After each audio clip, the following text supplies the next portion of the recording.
വേമ്പനാട്ട് കായൽ പ്രശ്നങ്ങളും പരിഹാരങ്ങളും എന്ന വിഷയത്തിൽ വൈക്കം മാനേജ്മെന്റ് അസോസിയേഷനും വൈക്കം ബ്ലോക്ക് പഞ്ചായത്തും സംയുക്തമായി നടത്തിയ ഏകദിന സെമിനാർ ശ്രദ്ധേയമായി. വൈക്കം ബ്ലോക്ക് പഞ്ചായത്ത് ഹാളിൽ നടന്ന seminar block panchayat president S Biju ഉദ്ഘാടനം ചെയ്തു. VMA പ്രസിഡന്റ് M സൈഫുദ്ദീൻ അധ്യക്ഷത വഹിച്ചു. ഡോക്ടർ KG പത്മകുമാർ മുഖ്യപ്രഭാഷണം നടത്തി. വിവിധ വിഷയങ്ങളിൽ KA മുഹമ്മദ് കുഞ്ഞ്, doctor MS Shailaja Kumari, doctor VN Sanjeevan തുടങ്ങിയവർ പ്രബന്ധങ്ങൾ അവതരിപ്പിച്ചു.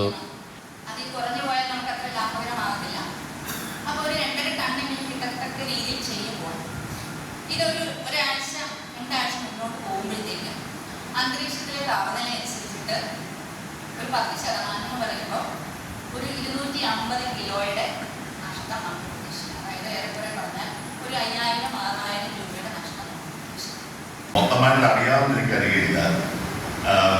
വേമ്പനാട് തോട്ടപ്പള്ളി ഭാഗത്ത് അത് കടലിലേക്ക് തുറക്കുന്നുണ്ട്. ആ തുറക്കുന്ന ഭാഗത്ത് ലീഡിംഗ് കനാൽ എന്ന് പറഞ്ഞൊരു സാധനമുണ്ട്. അത് ഞാൻ കഴിഞ്ഞ് പറയാം. ആ ലീഡിംഗ് കനാൽ വീതി വളരെ കുറവാണ്, 70 മീറ്ററുള്ളൂ വീതി. തോട്ടപ്പള്ളി സ്പിൽവേയുടെ വീതി എന്ന് പറഞ്ഞാൽ 350 മീറ്ററാണ്. സോ ചെറിയൊരു കനാലിൽ കൂടെ എഞ്ചിനീയറിംഗിന്റെ ബേസിക്സ് അറിയാവുന്നവർക്ക് അറിയാം, ചെറിയൊരു ട്യൂബിൽ കൂടെ വെള്ളം ഒഴിച്ചിട്ട് വലിയൊരു ഇതിനകത്ത് കയറി കഴിഞ്ഞാൽ അതിന്റെ വെലോസിറ്റി കുറയും, സ്പീഡ് കുറയും. അപ്പൊ ഇതാണ് IIT ചെന്നൈ കണ്ടുപിടിച്ചത്. അവരുടെ റെക്കമെൻഡേഷൻ പറഞ്ഞാൽ ഈ 70 മീറ്ററുള്ള ലീഡിംഗ് കനാല് 350 മീറ്റർ ആക്കുന്നത്. പറയാൻ എളുപ്പം, പക്ഷേ ഈ കനാലിന്റെ 2 സൈഡിലും മനുഷ്യൻ താമസിക്കുന്ന സ്ഥലമാണ്. 350 മീറ്റർ എന്നാണ്.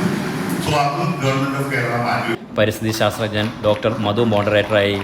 മികച്ച പ്രവർത്തനങ്ങൾ കാഴ്ചവെച്ച തദ്ദേശ സ്ഥാപനങ്ങൾക്കും കാർഷിക മത്സ്യ സംരംഭക മേഖലകൾ വ്യക്തികൾക്കുള്ള VMA പുരസ്കാരം ആലപ്പുഴ ജില്ലാ കളക്ടർ അലക്സ് വർഗീസ് ചടങ്ങിൽ വിതരണം ചെയ്തു.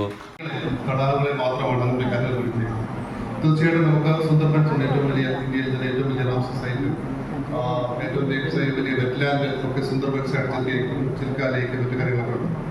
അപ്പോൾ വേമ്പനാട് കായലിനെ കുറിച്ചുകൊണ്ട് നോക്കുകയാണെങ്കിൽ നമുക്ക് ഏകദേശം ഇവിടെ വേമ്പനാട് ഈ റാംസർ സൈറ്റിൽ പഠിക്കുന്ന വേമ്പനാട് കോൾ സിസ്റ്റം ചേർന്ന് വേമ്പനാട് കോളിലേക്ക് ചേർന്ന് പറ്റിയില്ല. അപ്പോൾ മൊത്തം കൂടി 10 നദികളാണ് വന്ന് ചെയ്യുന്നത്. നമ്മുടെ വേമ്പനാട് മാത്രം എടുക്കുമ്പോൾ ഏകദേശം 6 നദികളുണ്ട്. അച്ചൻകോവില്, പമ്പ, മണിമല, മീനച്ചു, മൂവാറ്റുപുഴ, പെരിയാർ ഉൾപ്പെടെ 6 നദികളാണ് നമ്മുടെ വേമ്പനാട് സിസ്റ്റത്തിൽ വരുന്നത്. എന്നാൽ കോൾ ലൈൻ എടുക്കുന്ന സമയത്ത് ചാലക്കുടി, കരുവന്നൂര്, പീച്ചി, കീച്ചേരി ഇങ്ങനെ 4 ദിവസങ്ങളുണ്ട്. മൊത്തം 10 ദിവസം ട്രെയിൻ.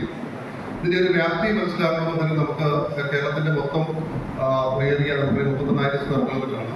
വേമ്പനാട് കായലിന്റെ ഈ 10 ദിവസം ട്രെയിൻ ചെയ്യുന്ന സ്ഥലം. VMA secretary general advocate P Venu, P Rajendra Prasad, doctor NK Sasidharan, MN Prasad, M Raju തുടങ്ങിയവർ പരിപാടികൾക്ക് നേതൃത്വം നൽകി. വിവിധ മേഖലകളിൽ നിന്നും നിരവധി പേർ സെമിനാറിൽ പങ്കെടുത്തു. Enlight news, Vaikom.